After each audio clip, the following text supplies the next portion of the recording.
নমস্কার, জ্যোতির্ময় দেবশ্রী। আলোচনা চলছিল বৃহস্পতি ট্রানজিট নিয়ে। বৃহস্পতি 1 মে মেষ রাশি থেকে বৃষ রাশিতে কৃত্তিকা নক্ষত্রে ট্রানজিট করবে। বৃষ রাশি, এই যে বৃষ রাশিতে ট্রানজিট করবে, বৃষ রাশিতে যে গ্রহরাজ সেটা হলো শুক্র গ্রহ। শুক্র গ্রহের যে ঘর, সেই ঘরে যে ট্রানজিট করবে বৃহস্পতি এবং শুক্র দুটোই শত্রু ভাবাপন্ন। অর্থাৎ আমরা বৃষ রাশিতে যে বৃহস্পতি ট্রানজিট করবে তার কি ফলাফল খারাপ পাবো না ভালো পাবো, তার জন্য আমাদেরকে আগে দেখে নিতে হবে যে কি নক্ষত্রের উপর দিয়ে বৃষ রাশিতে বৃহস্পতি পাস করছে। আমরা প্রথমেই পাবো কৃত্তিকা, তারপরে পাবো রোহিণী। কৃত্তিকা রবি নক্ষত্রে, রোহিণী চন্দ্রের নক্ষত্রে, এবং তারপরে পাবো মৃগশিরা মঙ্গলের নক্ষত্র। এই তিনটি নক্ষত্র বৃহস্পতির কিন্তু মিত্র নক্ষত্র, অর্থাৎ বৃহস্পতির সঙ্গে খুব ভালো কম্বিনেশন। তাহলে যে কটা নক্ষত্রের উপর দিয়ে পাস করছে সে কটা নক্ষত্রের উপর দিয়ে বৃহস্পতি গুড রেজাল্ট দেবে। এইবারে আমরা দেখে নেব যে কত দিন থাকবে। এখানে 1 মে 2024 ঢুকবে, থাকবে 2025 একদম 14 মে অবধি, 14 মে অবধি, অর্থাৎ 1 বছর 14 দিন। এই 1 বছর 14 দিন থেকে বৃহস্পতি কোনো রাশির এখানে খুব ভালো রেজাল্ট দেবে, আবার কোনো রাশির খারাপ রেজাল্ট দেবে। আজকে আলোচনা করব কুম্ভ রাশির সবশেষের রাশি মীন রাশি, এই দুটো রাশি। কুম্ভ রাশির জাতক জাতিকাদের ঠিক 4th হাউস, এতদিন 3rd হাউসে ছিল, 4th হাউসে বৃহস্পতি ট্রানজিট করবে। এটা কিন্তু একটা শুভ যোগ এবং দৃষ্টি দেবে 8th হাউস, 10th হাউস এবং 12th হাউসে। এই যে দৃষ্টি, বৃহস্পতির দৃষ্টিও কিন্তু সেখানেও কিন্তু একটা রেজাল্ট আমরা পাবো। প্রথমত 4th হাউসে যখন ট্রানজিট করছে তখন 4th হাউস থেকে আমরা দেখব মায়ের শরীর স্বাস্থ্য ভালো থাকবে। মায়ের শরীর স্বাস্থ্য নিয়ে চিন্তা যাদের ছিল তাদের এখন মানে ভালো, বাস্তুতে একটা শুভ যোগ ঘটবে, বন্ধু বান্ধব থেকে সাহায্য পাবেন। এবং 4th হাউসে বৃহস্পতি মানে গৃহযোগ, বাহন যোগ, এগুলো যোগ আছে এবং গৃহে সবসময় একটা সুখ সমৃদ্ধির পরিবেশ থাকবে। কিন্তু এই যে দৃষ্টি 8th হাউস, 10th হাউস এবং 12th হাউস, 8th হাউসের দৃষ্টি দিচ্ছে।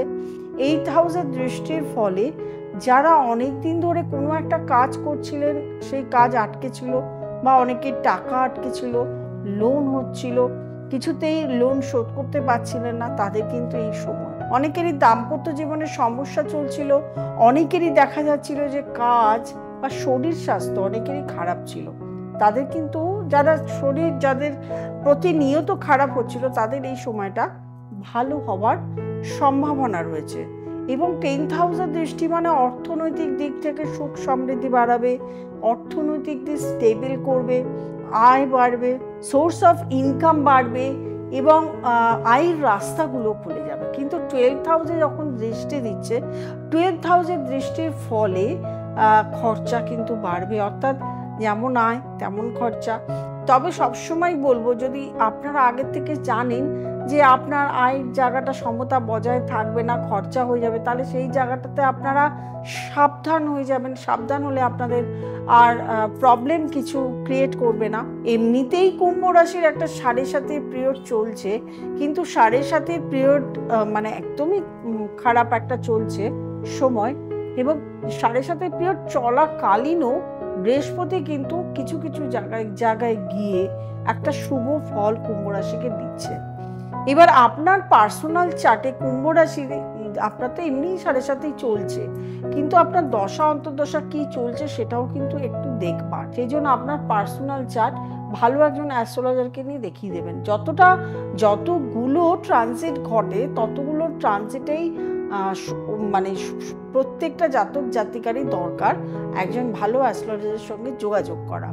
কারণ অনেক সময় দেখা যায় চার্টে দশা অন্তর্দশা খারাপ চলে, অথচ ভালো সময় চলছে, ভালো সময়টাকে আপনি ধরতে পারলেন না, অথবা দশা অন্তর্দশা খারাপ চলছে, আপনার চার্টেও খারাপ, মানে আপনার ট্রানজিট খারাপ, তাহলে কি হয়ে গেল, দুটো মিলিয়ে আপনার সময়টা প্রচন্ড খারাপ করে ফেললো। তাহলে এই যে সময়টা, এই সময়টাকে আপনাদেরকে ধরতে হবে, ভালো সময় এবং খারাপ সময় আপনারা সাবধান থাকবেন। মূলত যারা এখন চেম্বারে আসেন তার 90% কুম্ভ রাশি এবং মীন রাশি। কুম্ভ রাশি এবং মীন রাশি এই দুটোর টাইমিংটা খুব একটা ভালো চলছে না, প্রত্যেকেই কিছু না কিছু প্রবলেমের মধ্যে আছেন। সেই জন্য কর্মফলটা ভালো করবেন, কর্মের জায়গাটা ঠিক রাখবেন, পরিশ্রম করবেন, ধৈর্য হারাবেন না। এরবারে আসবো মীন রাশির জাতক জাতিকাদের কি ফল যাবে।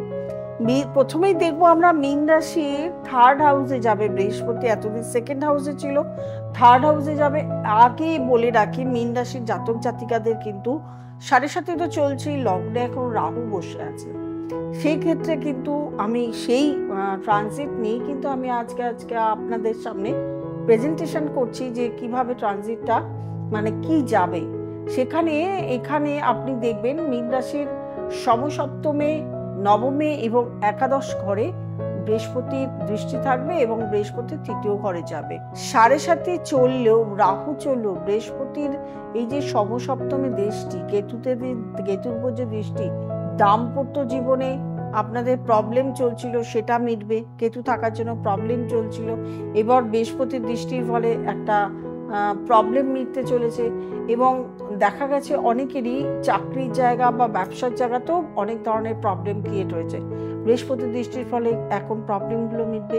9th হাউসের দৃষ্টি মানে ভাগ্যের জায়গায় উন্নতি আছে, অর্থাৎ যারা এখন 7.5-তে ভুগছেন কিন্তু এই একটা বছর বৃহস্পতির জন্য কিন্তু আপনাদের শুভ ফল প্রদান পাবে। তারপরে আপনাদের 11th হাউসের দৃষ্টি দিচ্ছে। 11th হাউসের দৃষ্টির পরে আপনারা প্রত্যেকটা কাজের একটা সাকসেস পাবেন।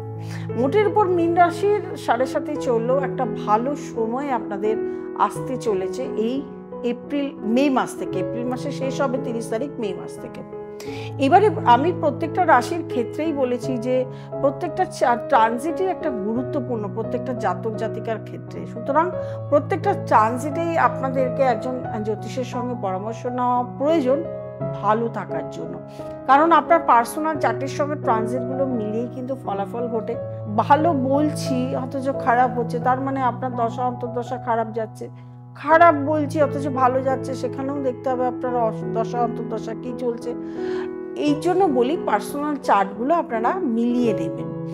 পার্সোনাল চার্ট মেলানোর জন্য যারা যোগাযোগ করতে চাইছেন তারা অবশ্যই নিচে স্ক্রলে যে নাম্বারটি যাচ্ছে সেই নাম্বারটিতে ফোন করবেন, বুকিং করবেন এবং চেম্বারে চলে আসবেন অথবা অনলাইন কনসালটেশন করে নেবেন।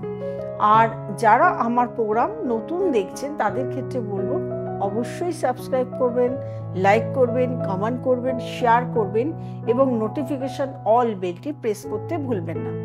বৃহস্পতির ট্রানজিট প্রত্যেকটা রাশির ভালো হোক, শুভ হোক, আনন্দে থাকুন। নমস্কার।